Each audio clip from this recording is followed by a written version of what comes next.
이 시간 오늘 예배와 섬김 시리즈 세 번째 시간으로 로마서 12장 1절에서 8절 말씀 가지고 하나님 말씀 증거한 이후에 함께 기도의 자리로 나아가도록 하겠습니다. 로마서 12장 1절에서 8절 말씀입니다. 로마서 12장 1절 8절 이 시간 제가 한 절, 우리 성도님들이 한 절 교독한 후에 마지막 8절은 합독하도록 하겠습니다. 약속 있는 하나님의 말씀입니다. 그러므로 형제들아, 내가 하나님의 모든 자비하심으로 너희를 권하노니 너희 몸을 하나님이 기뻐하시는 거룩한 산 제물로 드리라. 이는 너희가 드릴 영적 예배니라.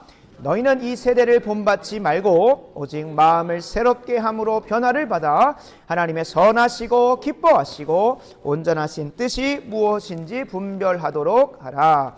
내게 주신 은혜로 말미암아 너희 각 사람에게 말하노니 마땅히 생각할 그 이상의 생각을 품지 말고 오직 하나님께서 각 사람에게 나누어 주신 믿음의 분량대로 지혜롭게 생각하라. 우리가 한 몸에 많은 지체를 가졌으나 모든 지체가 같은 기능을 가진 것이 아니니 이와 같이 우리 많은 사람이 그리스도 안에서 한 몸이 되어 서로 지체가 되었느니라. 우리에게 주신 은혜대로 받은 은사가 각각 다르니 혹 예언이면 믿음의 분수대로, 혹 섬기는 일이면 섬기는 일로, 혹 가르치는 자면 가르치는 일로, 혹 위로하는 자면 위로하는 일로, 구제하는 자는 성실함으로, 다스리는 자는 부지런함으로, 긍휼을 베푸는 자는 즐거움으로 할 것이니라. 아멘. 아멘. 오늘은 예배와 섬김 시리즈 세 번째 시간입니다. 다음 시간이 이제 마지막이게 될 텐데요. 오늘은 거룩한 산 제물로 드리라 라는 말씀의 제목으로 하나님 말씀 증거하고 기도의 자리에 나아가도록 하겠습니다. 하나님은 모든 사람을 예배하는 존재로 창조하셨습니다. 이제 3주 정도 들으셨으니까 그 뒤에 또 어떤 말이 나오실지 아실 겁니다. 또한 하나님 모든 사람을 예배하는 존재로 빚어가시기 위해 구원하셨습니다. 그 중에서 그리스도인들은 전적인 은혜로 참된 예배의 대상인 하나님을 참되게 예배하는 자들입니다. 그러니까 이 세상에 창조된 모든 사람들은 무엇인가를 예배하는 존재로 창조되었는데 그리스도인들은 예배의 대상을 하나님으로 삼는 자들이고 반대로 비그리스도인들은 자기 자신을 포함하여 세상의 수많은 우상들을 예배하는 자들입니다. 본래 그리스도인들도 죄 가운데 태어나 하나님 이외의 것들을 예배하기 바빴지만 하나님의 뜻하신 예정 가운데 하나님을 예배하는 자리로 초대받았고 그 초대에 반응하는 믿음마저도 선물로 주셔서 하나님을 예배할 수 있게 되었습니다. 이것이 예수 그리스도의 십자가 사건으로 성취된 구원의 시작이자 완성이며 성령을 통하여 각 그리스도인들에게 적용되는 구원의 실제적인 모습입니다. 그러니까 각 사람들이 구원을 받았다고 했을 때 나는 천국 갈 수 있는 믿음의 확신이 있어, 구원의 확신이 있어 라고 하는 것으로 확신되어지는 것이 아니라 내가 참되게 하나님을 예배하는 것으로 삶의 방향성이 향하여져 가고 있는가를 가지고 내 구원도 확신할 수 있고 내가 거듭났구나 라는 것들도 확인할 수 있다는 것입니다. 실제로 하나님은 우리를 창조하시고 구원하신 목적을 무엇을 삼으십니까? 우리를 예배하는 존재로 빚어가시고 회복하시려고 하는 것에 그 목적을 두고 있음을 지난 2주간에 걸쳐서 살펴봤습니다. 그래서 우리가 구원을 확인하는 데 있어서도 이 예배에 대해서 바로 아는 것이 필요합니다. 스스로를 그리스도인이라고 자칭하는 사람들이 있습니다. 그러나 그들이 그 삶에서 나는 그리스도인이야, 나는 구원받았어 라고 말하는 사람들마저도 하나님을 예배하는 삶의 방향으로 전환이 이루어지지 않았다면 그는 스스로를 속이고 있는 것입니다. 다만 하나님을 예배하는 모습의 발현과 열매들이 속도와 시기는 다를 수 있습니다. 꼭 몇 살이 되면 어느 시기가 되면 꼭 그 예배하는 모습이 분명하게 드러나야 되는 것은 사람마다 다양하고 다를 수는 있지만 분명히 구원으로 초대된 자들은 구원을 받은 사람들은 그 구원의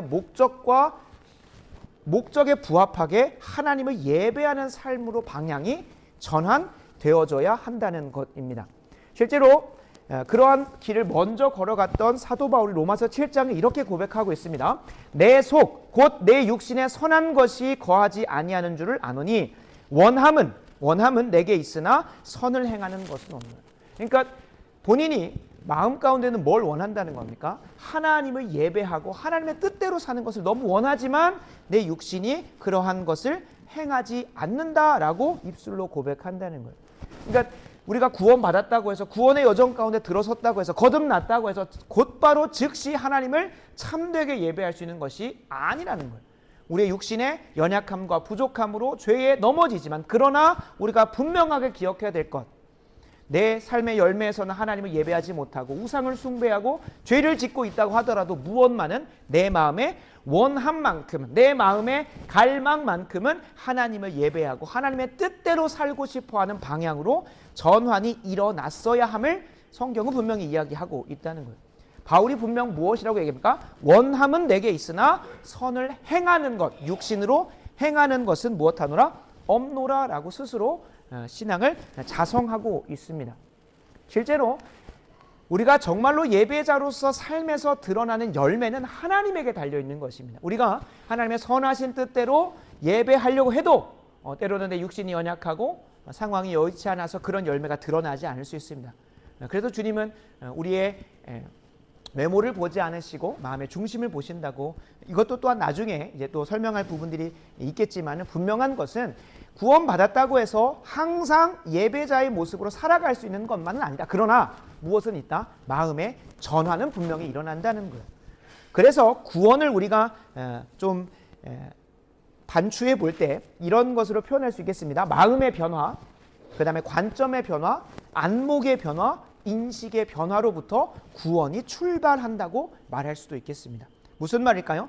내가 이전에 가장 좋다고 여겼고 내가 가장 가치 있게 여겼고 내가 가장 아름답다고 생각했던 것들의 우선순위가 어떻게 될까요? 변경이 일어나는 거예요. 내 마음의 변화가 일어나는 거예요. 내가 가장 좋게 여겼고 내가 가장 가치를 두었던 것이 내 마음 가운데서 인식으로, 관점으로, 안목으로 변화가 일어나는 겁니다. 다른 말로 하면 가치관이 재배열되는 거예요. 실제로 사도 바울 또한 이렇게 고백을 합니다. 그에게 인생에 있어서 예배하고 가장 가치 있게 여겼던 바리새인 중에 바리새인이고 또한 가말리엘이라고 하는 그 당시에 석학으로부터 받았던 그 수학했던 학문적 역량이나 또 사회적 지위, 로마 시민권, 유대의 가르침을 따라서 충성되게 살아가는 것을 가장 가치 있게 여겼던 바울이 주님을 만나고 나서 그 구원의 여정을 시작하고 나서 무엇으로 여기게 됩니까? 빌립보서에서 그것을 배설물로 여긴다라고. 왜요? 그 인생 가운데서 뭐가 가장 가치 있게 변했습니까? 예수 그리스도를 아는 지식이 가장 가치 있는 것으로 변했기 때문에 그것이 1순위로 올라가고 나머지 것들은 2순위, 3순위, 4순위 아니면 배설물로 완전히 가치가 없이 느껴지게 바뀌어 버렸다는 거예요.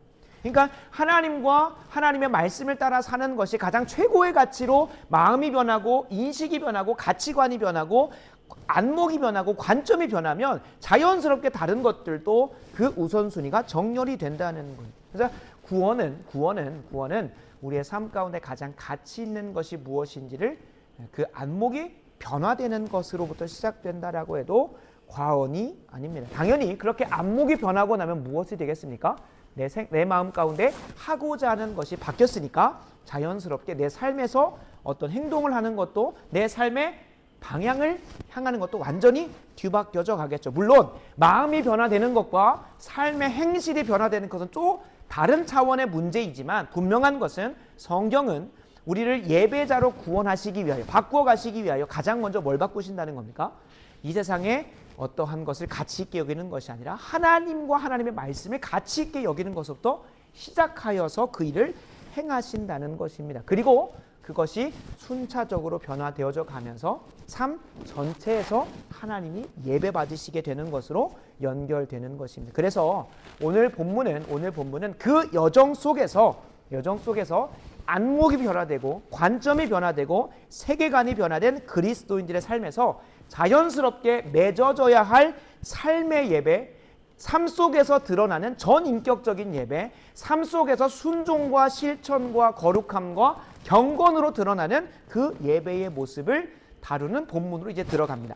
지난주 첫 번째 시간과 두 번째 시간은 우리가 본질로서 예배하는 존재로 창조되었고 구원받았으며 아브라함을 빚어 오셨듯이 우리를 공적인 예배 가운데서 빚어 오시고 이제 그 우리가 전통적으로는 주일날 모여서 예배드리고 수요일날 기도해야 하고 금요일날 기도해야 하고 또 매일 아침마다 새벽 기도해야 하고 그것이 가장 좋은 것으로 우리가 여겨왔어. 그것을 잘 순종하면 예배의 자로 잘 살아냈다라고 전통적으로 조금 오해해 왔었습니다. 그렇다 보니까 이제 막 여러 요즘에 현대 교회들이 그 모든 예배들을 다 간소하고 주일 오전 예배 한 번만 드리면 된다. 다른 것들은 다른 걸 대체하면 된다라고 하는데 그것 또한 잘못된 극단적 선택인 것이고 반대로 그 공적인 예배 자리만 잘 지키면 된다는 것도 분명히 극단적인 겁니다. 그래서 공적인 예배는 크리스토스톰이라고 하는 초대 교부는 이렇게 표현을 합니다. 하나님께서 전 인격과 삶 전체로 드리는 예배 중에 공예배는 일부일 뿐이고 그것을 시작으로 하여 우리의 눈이, 우리의 귀가, 우리의 손이, 우리의 발이 변화되어져 가야 한다. 그것이 하나님이 받으시는 전 인격적인 삶 전체의 예배라는 거예요. 그래서 이 삶 전체의 예배를 이제 사도 바울이 12장 1절부터 해서 16장 말미까지 다 소개를 합니다. 구체적으로 우리 가정에서는, 일터에서는, 또 나라와 국가와의 관계에서는 어떻게 하나님을 예배해야 되는지 구체적으로 드러내는데 그 시작점으로 서론격이 로마서 12장 1절 2절입니다. 그래서 오늘 본문을 살펴보면서 하나님을 참되게 예배하도록 구원받은 그리스도인의 삶에서 가장 구체적이고 가장 실제적이고 가장 실천적인 모습이 무엇인지.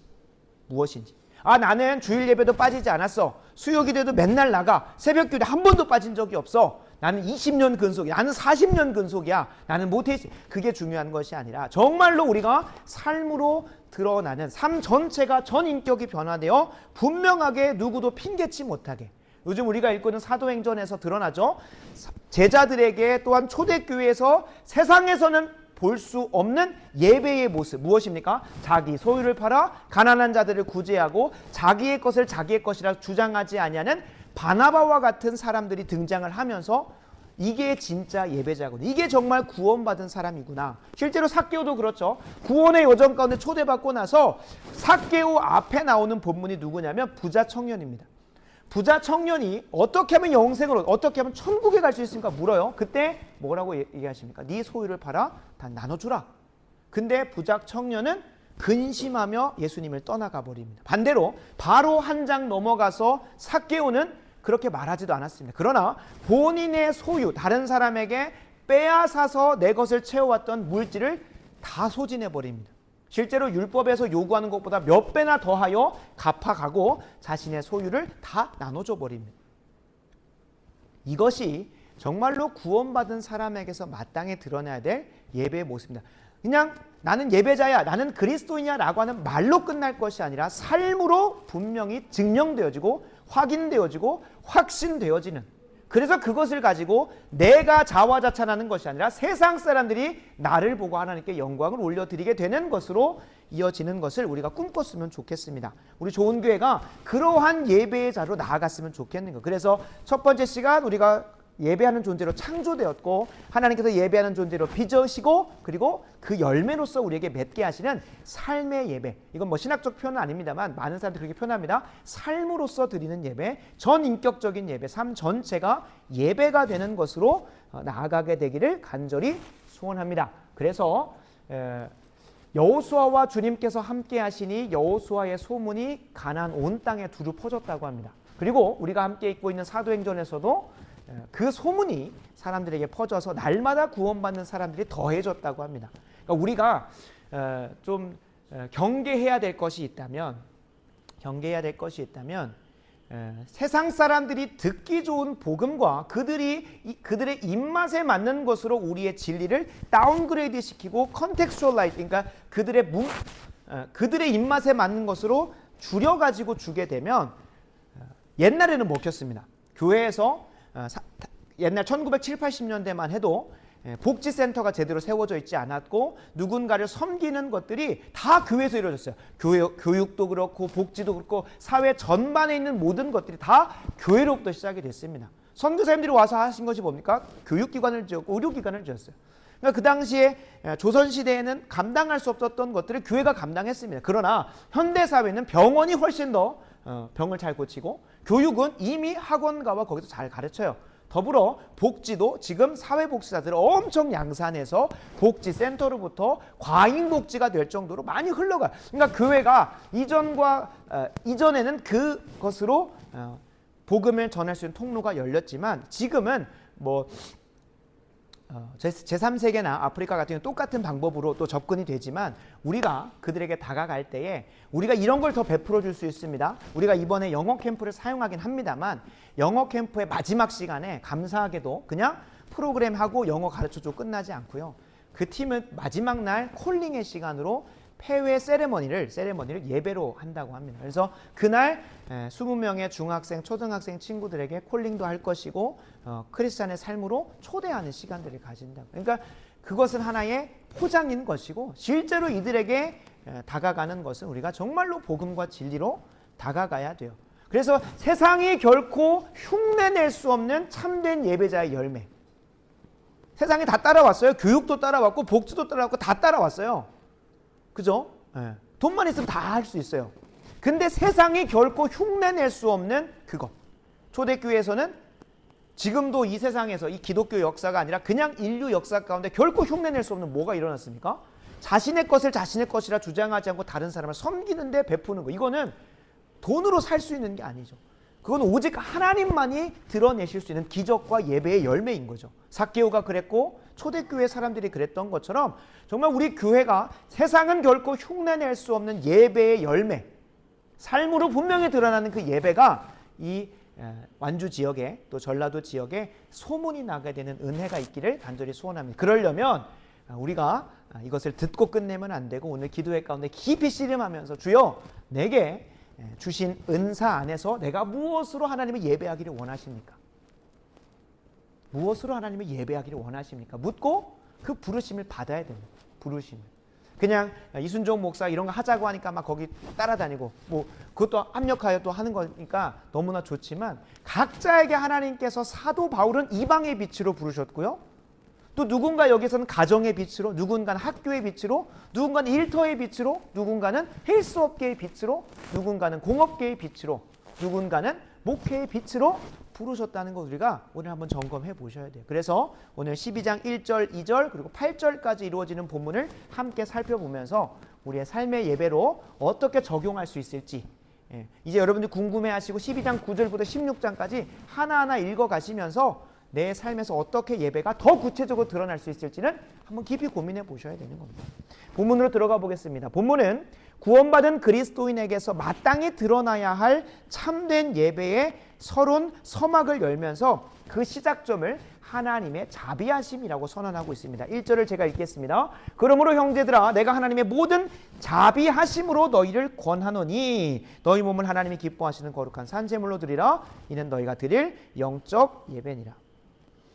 하나님께서 이제 사도 바울의 입술을 통하여 로마 교회 교인들에게 그리고 그들을 대표하여 모든 그리스도인들에게 말합니다. 이제 너희가 너희 몸을 너희 삶 전체를 하나님이 기뻐하시는 거룩한 산 제물 바로 예배자의 삶으로 드려라 라고 하는데 그렇게 말하는 근거가 무엇입니까? 하나님의 모든 자비하심이라는 거예요. 하나님의 모든 자비하심. 이 자비하심은 앞선 로마서 1장부터 11장까지 하나님께서 한 영혼의 구원의 여정들에 대해서 구체적으로 설명을 하셨거든요. 그것을 이 자비하심이라고 축약하여 표현하고 있습니다. 그러니까 하나님께서 너희를 예수 그리스도의 피값으로 사시고 너희들을 변화시켜 오시고 이끌어 오신 그 모든 여정을 여기서 이제 사도 바울은 자비하심, 하나님의 긍휼하심으로 축약해서 표현하고 있는 거예요. 그 하나님의 자비하심이 우리의 예배의 시작점이라는 거예요. 우리가 지난 시간 예배와 섬김 시리즈를 하면서 계속해서 거듭 강조했던 것이 무엇이냐면 우리가 그냥 자연스럽게 하나님을 예배한다라고 생각을 하는데 이걸 위해서 하나님은 창세전부터 작정하셨고 그리고 예정하심 가운데 예수 그리스도를 이 땅에 보내셨고 그분의 죽으심과 부활하심으로 우리가 예배의 자리로 초대받게 되었다는 사실. 우리가 그 초대를 받지 못하였다면 울며 이를 갈면서 누구를 예배했겠습니까? 사단 마귀를 예배했을 것이고 내 자신을 예배하면서 죄와 사망 가운데서 이 땅에서 저주받은 인생으로 살아갔을 것이라는 거예요. 하나님이 자비하심을 우리에게 베풀어 주셨기 때문에 그 예배의 자리로 그 자비하심에 대한 마땅한 반응으로 자비하심을 받은 자들에게서 자연스럽게 드러나는 열매로 이제 우리가 삶의 예배로 나아가야 된다고 사도 바울은 한 번 더 인지시켜 주는 거예요. 그냥 그냥 너 예배자니까 예배로 드려라고 말하는 게 아니라 너희가 왜 예배를 해야 되는지, 그 예배의 목적과 근원과 시작점이 무엇인지를 이 자비하심이라고 하는 네 글자로 정리하고 있다. 하나님의 mercy, 하나님의 그 긍휼하심으로 우리가 예배자로 서게 됐다는 사실을 인지시키면서 갑니다. 그래서 우리가 한 번 더 꼭 기억해야 될 것은, 우리가 하나님을 예배하게 된 것이 그냥 나 모태신앙 태어났기 때문에, 그냥 내가 살아온 배경이 그냥 이 그리스도인, 기독교인 배경이기 때문에가 아니라, 하나님이 태초부터, 창세 전부터 계획하셔서 하나님을 예배할 수 있는 자리를 우리를 그분의 자비하심, 그분의 mercy, 그분의 긍휼하심으로 이끌어내셨다는 것을 먼저 알고 그것을 기억하고 나아가야 될 줄로 믿습니다. 그것을 잃어버렸던 이스라엘 백성은 예레미야 선지자를 통해 뭐라고 하십니까? 진멸하시고 진노하시고 심판하시고 내어 버리시면서 훈육하시고 징계하시는 과정으로 갑니다. 물론 하나님께서 한번 예배자로 부르신 자들은 결코 끊어내시지는 않습니다. 다만 우리가 하나님을 예배하는 것을 잃어버리고 그 감격과 감사와 기쁨과 즐거움을 잃어버렸을 때는 우리의 삶 속에서도 지옥과 같은 하나님과 교제가 단절되는 그 저주스러운 상태 가운데 머물러 있을 수 있다는 것은 분명히 이야기하고 있습니다. 그래서 우리가 예배와 섬김 시리즈를 나가면서 삶의 예배 어떻게 드려야겠다를 보기 이전에 내가 예배자로 하나님의 자비하심 가운데, 하나님의 mercy 가운데, 하나님의 긍휼하심 가운데 세워졌다는 사실을 인지하고부터 시작을 해야 된다는 거예요. 그게 없으면 다 그냥 부담만 됩니다. 삶에서 이렇게 예배를 드려야 되는데, 공적인 예배 다 참여해야 되는데, 공적인 예배 가운데 나아가서 은혜 받아야 되는데, 그런 의무감과 부담감만 들어선다는. 그래서 우리가 꼭 기억해야 될 것은 이 모든 예배의 여정이 예배자로 빚어지고 완성되어져 가는 과정이 다 하나님의 자비하심으로 시작되었고, 자비하심으로 굴러가며 자비하심으로 완성된다는 사실을 기억하고 나아가셔야 합니다. 그럴 때만이 우리가 하나님께서 우리를 예배자로 부르셨음에 감사할 줄 알게 되고, 기뻐할 줄 알게 되고, 참된 예배자에게만 하나님께서 누리게 하시는 그 주인의 즐거움, 하나님만이 누리셨던 그 안식과 기쁨을 누릴 수 있다는 것을 기억하시면서 우리가 그 감격을 좀 회복했으면 좋겠습니다. 그래서 1절 후반부로 이제 지나가면서 예배자로 살기 위해 구원받은 그리스도인들에게서 구체적으로 어떠한 모습이 예배로 드러나는가, 이렇게 축약해서 정리합니다. 너희 몸을 하나님이 기뻐하시는 거룩한 산 제물로 드리라. 여기서 말하는 몸은 그냥 우리 육신을 하나님 앞에 제물로 태워서 드리라는 것이 아니라, 우리 몸을 대표하여 우리의 삶 전체를 하나님이 기뻐하시는, 중요합니다, 거룩하고 살아있는 제물로 드리라는 거예요. 여기서 이제 우리가 세 가지 표현을 알아볼 건데, 거룩하다는 것과 살아있다는 것과 제물이라는 것을 함께 종합적으로 이해해 보려고 합니다. 12장 2절은 이 거룩한 산 제물에 대해서 조금 더 구체적으로 설명을 하는데요. 12장 2절을 제가 한번 읽어보겠습니다. 너희는 이 세대를 본받지 말고 오직 마음을 새롭게 함으로 변화를 받아 하나님의 선하시고 기뻐하시고 온전하신 뜻이 무엇인지 분별하도록 하라. 아멘. 아멘. 그래서 거룩함에 대한 부분들은 이 2절의 앞부분에 나오는 것처럼 이 세대를 본받지 않는 것과 연결이 됩니다. 거룩하다는 것은 구별되어지는 것이고 분별되어지는 것입니다. 그러니까 이 세대, 사단 마귀를 추종하고 사단 마귀의 뜻대로 예배하고 있는 그들을 분리하여 그들과 구별되어져서 거룩함으로 나아가는 것. 이 세대의 문화, 이 세대의 가치관, 이 세대가 종용하는 모든 세계관들을 우리가 거부하고 누구를 예배하는 것으로 가라는 겁니까? 하나님을 예배하는 것으로 가라고 좀 분별하고 있고요. 살아있다는 것은 조금 더 우리가 이해하기가 좀 난해한데, 왜냐하면 거룩한 제물은 원래 구약 때부터도 희생 제물들은 항상 구별되어졌어야 됩니다. 흠이 없고 또 어떠한 문제가 없는 것들을 잘 준비해 와서 주님께 제사를 드렸기 때문에 제물은 항상 거룩했어야 됩니다. 그런데 여기서 이제 아이러니한 게 터지는데, 뭐냐면 살아있는 제물이라는 거예요. 제물이라는 것 자체가 하나님 앞에 뭐하니까 불로 태워지고 각이 뜨어져서 뭐 해야 됩니까? 죽음을 맞이해야 되는 거예요. 근데 여기서 살아있는 제물, 리빙 세크리파이스로 이 모순된 조합이 여기서 등장을 하는 거예요. 그래서 살아있다라는 것과 그 본질 자체가 죽음을 전제하고 있는 이 제물을 어떻게 연결시키고 있는지를 로마서 6장 11절을 같이 함께 좀 보도록 하겠습니다. 로마서 6장 11절과 13절을 같이 함께 살펴보도록 하겠습니다. 다 찾으신 줄로 알고 제가 읽겠습니다. 이와 같이 너희도 너희 자신을 죄에 대하여는 죽은 자요 그리스도 예수 안에서 하나님께 대하여는 살아있는 자로 여길지어다라는 거예요.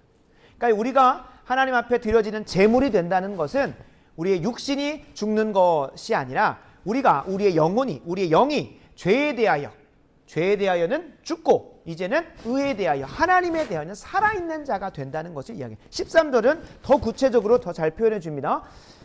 또한 너희 지체를 불의의 무기로, 이전에는 우리가 불의의 무기로 죄를 짓고 사망을 낳는 도구로 쓰임받았다면 죄에게 내주지 말고 오직 너희 자신을 이제 죽은 자 가운데서 제물로서 죽었고 다시 살아난 자 같이, 마치 예수 그리스도의 십자가에서 죽으시고 부활하심으로 우리가 그 유익을 누리는 것처럼 죄에 대하여는 예수 그리스도와 함께 십자가 못 박혀 죽고 또 예수 그리스도와 함께 부활하여 무엇으로 드리라고 합니까?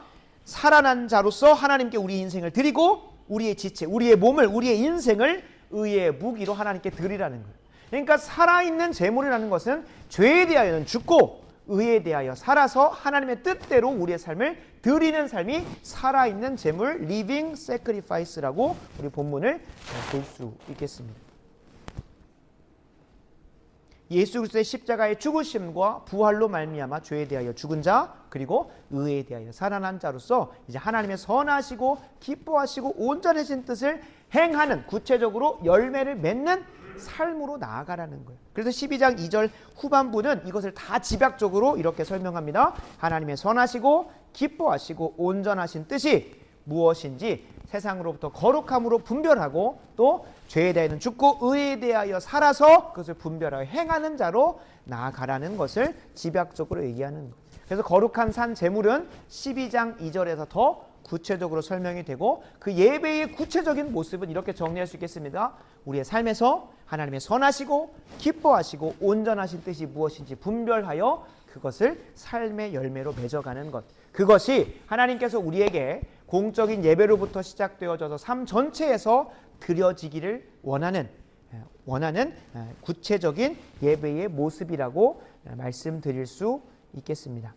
그래서 이것을 12장 1절은 이렇게 표현합니다. 이것이 너희가 드릴 무슨 예배라고 합니까?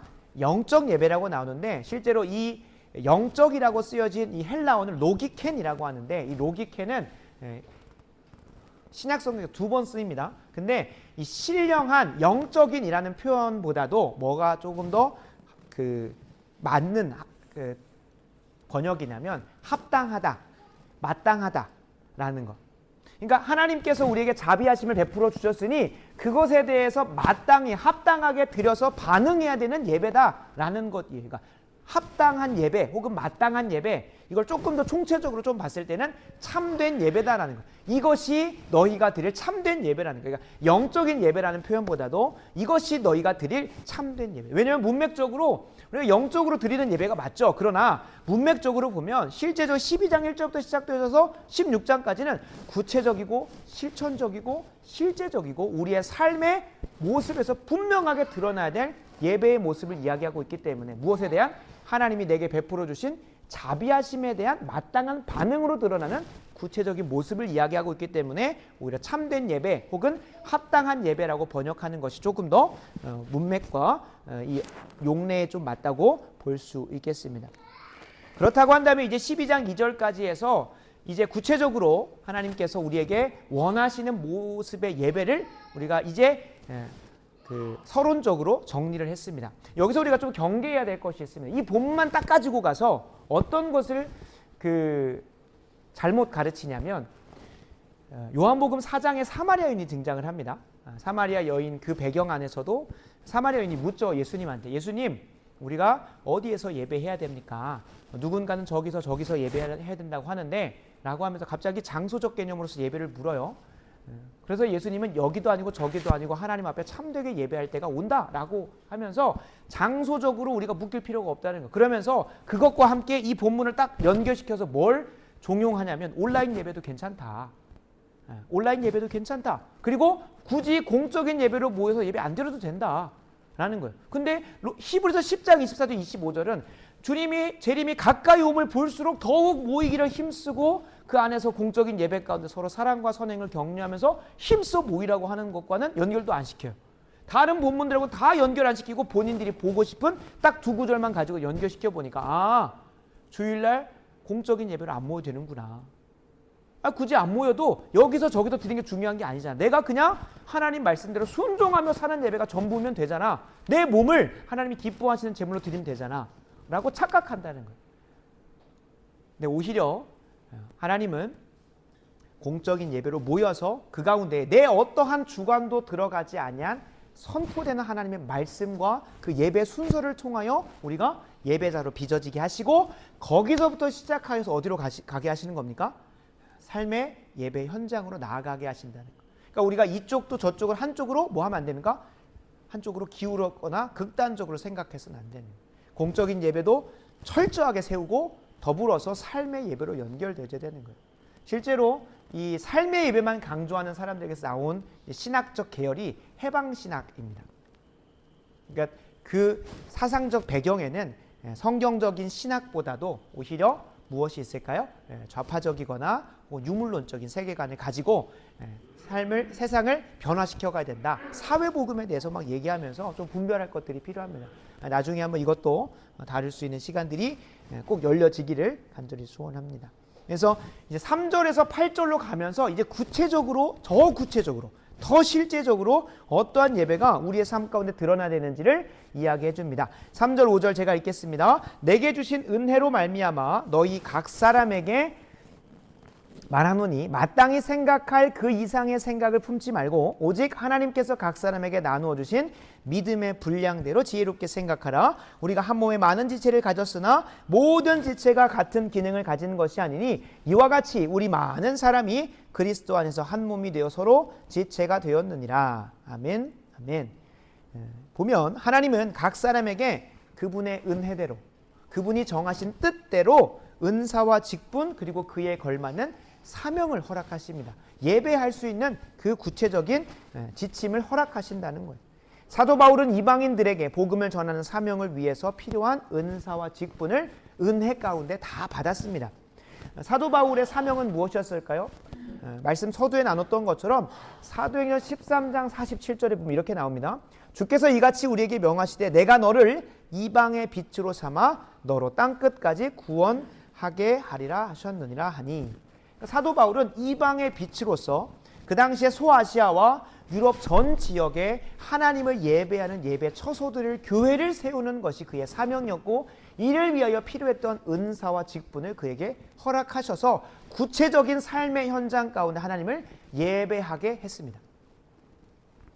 근데 이것을 그냥 사도 바울에게만 적용하고 끝낼 것이 아니라 오늘 12장 3절에서 5절은 6절에서 누구에게까지 확장됩니까? 사도 바울만 3절에 나온 것처럼 내게 주신 은혜로 말미암아 거기에서 내가 너희에게 이렇게 가르치는 것으로 끝나는 것이 어디에게로 확장돼요? 6절 보면 우리에게 주신, 나뿐만 아니라 우리 전부, 로마 교회뿐만 아니라 그리스도인 전부에게 은혜대로 받은 은사가 각각 다르다는 것. 사도 바울에게는 교회를 세우고 선교자의 삶으로 무엇하는 이방인에게 빛을 전하는 자로 쓰임받고 예배하는 것으로 구체적으로 드러났고요. 누구에게는? 우리 각자에게는 각자 다양한 은사와 직분으로 그 예배지 그 사명을 허락하신다는 것. 사도 바울이 이방의 빛이었다면 우리는 학교의 빛으로, 가정의 빛으로, 어떤 친구의 인생의 빛으로, 또 관계의 빛으로, 또 어떤 마을의 빛으로, 어떤 동네의 빛으로, 어떤 지역의 빛으로 더 큰 것을 허락하시는 사람들은 어떤 나라와 민족의 빛으로 부르셔서 그의 필요한 은사와 직분을 주셔서 감당하게 하심으로 구체적인 예배의 모습이 드러난다는 것을 이야기하고 있습니다. 각자에게 다양한 모습으로 다양한 은사를 주시고 다양한 직분을 주셔서 교회 안에서뿐만 아니라 어디에서도 이 세상 속에서도 예수님의 통치가 임하는 그리스도의 몸이 세워질 수 있도록 우리를 가정으로 보내시고 이 신자의 어머니라고 통칭되어지는 이 교회 안에서 이 은사와 직분이 잘 개발되어지고 발견되어져서 어디로 나가는 거예요? 우리가 진짜 예배해야 되는 삶 전체의 예배 장소인 가정으로 보냄받은 거고, 또 학교로 보냄받는 것이고, 일터로 보냄받고, 또 이 대한민국에서의 삶으로 인도함 받는다는 것을 우리가 기억해야 됩니다. 그래서 사도 바울은 결코 시대를 뛰어넘어서 21세기 대한민국의 복음의 빛을 비출 수는 없습니다. 21세기 이 대한민국과 동북아 질서와 특별히 지금도 고통받고 있는 북한에게 빛을 전할 수 있는 자는 누구밖에 없습니까? 저와 여러분뿐이라는 거예요. 저와 여러분. 사도 바울은 감당하고 싶어도 감당치 못합니다. 왜요? 그에게 은혜로 허락하신 것은 그 1세기에서 1세기경에 소아시아와 유럽 지역에서만 그가 하나님을 예배할 수 있었던 겁니다. 21세기 대한민국에서는 바로 저와 여러분이 그 예배자로 부름받아 구체적으로 삶의 예배를 드려야 한다는 거예요. 그래서 그 예배를 통하여 우리가 저번 시간에도 좀 언급했던 윌리엄 윌버포스는 영국의 노예 해방을 일으켰고, 링컨은 미국의 노예 해방 운동을 일으켰고, 또 각자 하나님께서 보내어 주신 곳에서 하나님을 참되게 뭐 했더니 예배했더니 자신을 거룩한 산 제물로 주님께 온전히 드렸더니 그 예배의 열매는 누가 책임지시는 겁니까? 하나님이 책임지신다는 거예요. 그러니까 우리가 정말 잘 감당해야 되는 것은, 이것을 좀 오해해서 들으시면 안 되는데, 예배가 제대로 세워져야 되는 거예요. 이게 종합적인 겁니다. 단순히 공적인 예배 가운데 잘 참석하십시오. 한 번도 빠지지 마십시오. 각 예배 때마다 임하십시오. 그 의미도 있습니다. 왜냐하면 우리가 수요일날 나눴던 것처럼 한 번의 예배를 통해서도, 한 번의 말씀을 통해서도 우리의 심령을 새롭게 하시고 창조하시는 하나님을 우리가 믿기 때문에 한 번의 공적인 예배만 제대로 정말로 갈망하면서 참여하더라도 우리가 간절히 주를 찾으면 주님께서 만나주신다 하셨고 찾아주신다 하셨으니 그 은혜로 나아오면 분명히 그 공적인 예배로부터 시작해서 삶의 예배로 이어지게 만드실 것을 저는 믿습니다. 그것을 믿기 때문에 한 번의 예배도 제가 대충 준비하지 않고 한 번의 말씀도 주께서 창조하실 때에 말씀으로 창조하셨던 것처럼 대리 통치자로서 대리 말씀을 전하는 자로서 그렇게 말씀을 준비합니다.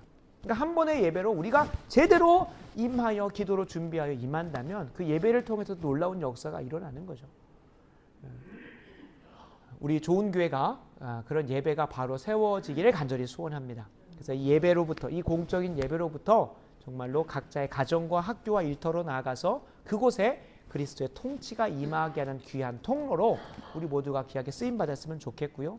그 안에서 주님이 예비하신 즐거움과 만족과 기쁨을 풍성하게 누리셨으면 좋겠습니다.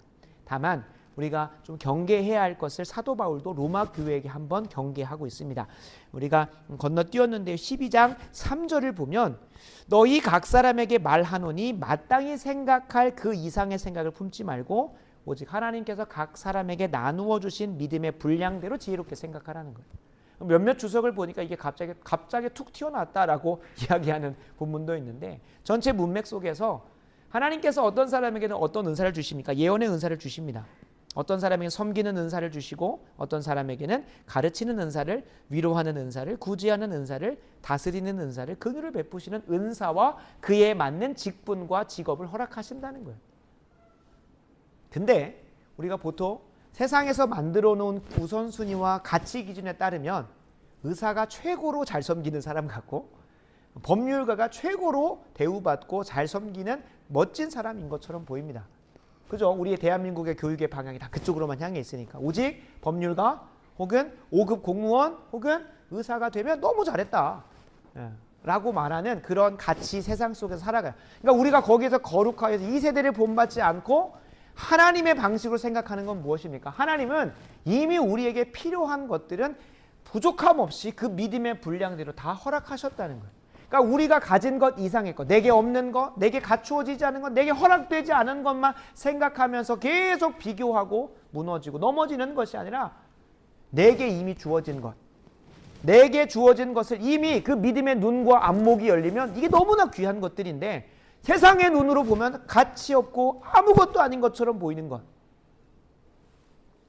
그것에 대한 눈이 열려서 우리가 이 사도 바울이 경계하는 것처럼 지혜롭게 생각할 수 있도록, 우리에게 주신 것 안에서 참된 만족을 누리고 그것 가지고 하나님이 맡기신 사명과 예배를 잘 감당하는 것으로 우리가 나아가기를 간절히 소원합니다. 우리에게 없는 것만 바라보다 보면 계속해서 다른 사람들 부러워하다가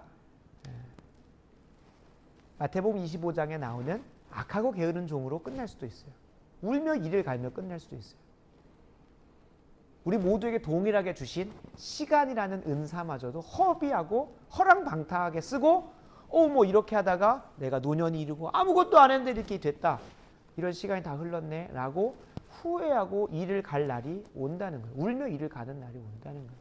그래서 바라고 원하기는 우리가 하나님이 나를 예배하는 존재로 창조하셨고 은혜로 구원하여 예배하는 존재로 회복시키셨고 이제 그렇게 살아가게 하시는데 내게 없는 것 가지고 하나님 예배하려고 고군분투하지 마시고 오늘 내게 맡기신 삶의 현장에서부터 하나님을 예배하는 것을 시작으로 하여 차근차근 감당하시다 보면 때로는 내게 한 달란트도 없어서 두렙돈으로 하나님을 찬양하고 예배하다가 너 그거 잘했다 라고 하시면서 또 주시고 더 감당하게 하셔서 나중에는 주인의 즐거움에까지 누리게 하시는 그 은혜가 우리 모두에게 있었으면 좋겠습니다. 그래서 오늘 이 말씀 들은 말씀 기억하면서 구체적으로 나의 삶에서는 하나님께서 무엇을 이끌어 오셨고 어디에서 무엇을 예배하기를 원하시는가를 물으셨으면 좋겠습니다. 제가 교회와 국가와의 관계에 대해서 깊이 고민하다가 하나님 제가 무엇을 예배하기를 원하십니까? 라고 하는 중에 저는 공부하기도 싫지만 석사 과정으로 역사신학을 하면서 그 현장으로 뛰어들기 시작을 했습니다. 지금 내게 맡기신 삶의 현장에서 제가 그때 막 이걸 앞으로 이제 많은 목사님들이 많은 교역자들이 이제 담임 목사님 청빙을 준비하고 다른 교회로 가려고 하다 보면 스펙이라는 것들을 조금 준비하기 위해서 신학도 하고 또 더 공부도 하기도 하고 여러 가지 자격증도 따는데 그것 안에서 준비한 것이 아니라 내게 맡기신 삶의 현장 바로 사랑의 교회 대학 8부라는 것을 최선을 다해서 섬기다 보니까 이들에게 먹일 꼴을 이들에게 먹일 양식을 고민하는 중에 이거가 필요하겠다. 그게 보이기 시작을 하는 거예요. 하나님께서 더 많은 것을 맡기시기 시작을 하죠. 그리고 총신대학교에 갔더니 또 거기 안에서도 필요한 것들이 있어서 지난주 월요일부터 온라인으로 독서 모임을 시작을 해가지고 재학생들과 함께 세계관을 가르치면서 나아가고 있습니다. 그러니까 그 숫자가 어느 정도 준비가 되면 내게 채워지면 이걸 하겠다고 하는 것은 앞으로 평생 안 하겠다는 거예요. 하나님은 뭘 보시는 거냐면 내게 지금 맡겨진 자리에서 충성하고 있는가. 너 충성했네. 그러면 너에게 더 많은 걸 맡기겠다. 그렇게 하면서 하나님께서 빚어주시고 자라가게 하시는 것이지. 바울도 그렇잖아요. 바울도 처음부터 유럽 지역 다 전방위로 간 거 아닙니다. 처음에는 유대인들에게 1차 전도로 갑니다. 2차부터가 무엇이 열리는 거예요? 이방인들에게 열리기 시작을 하는 거예요. 유대인들에 대한 전도가 잘 감당했으니 이제 그 지경을 넓혀주시는 겁니다. 근데 우리는 맨날 지경을 넓혀주시면 하겠습니다라고 거짓말이에요. 그래서 지금 오늘 내게 이끌어 오신 것, 지금 내게 이끌어 오신 은사와 직분대로 그 이상의 것 생각하지 말고 충성하는 자로 나아가게 해달라고 이 시간 오늘 말씀 기억하면서 세 가지 기도 제목 가지고 붙들고 기도하도록 하겠습니다.